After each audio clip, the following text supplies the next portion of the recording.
Assalamualaikum warahmatullahi wabarakatuh. Waalaikumsalam warahmatullahi wabarakatuh.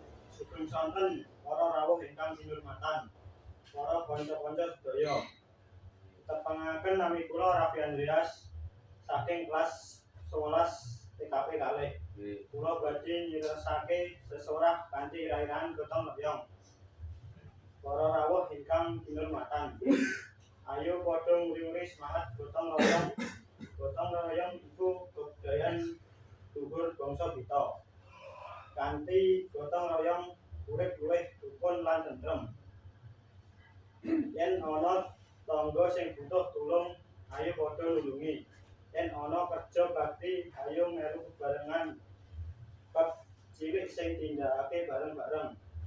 Yen ana tangga sing butuh tulung, ayo padha nulungi.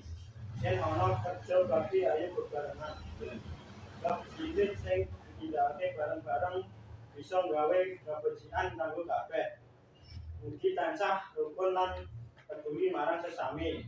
Cukup semanten wonten perintah-perintahipun. Nuwun ngapunten, matur suwun. Wassalamualaikum warahmatullahi wabarakatuh. Waalaikumsalam.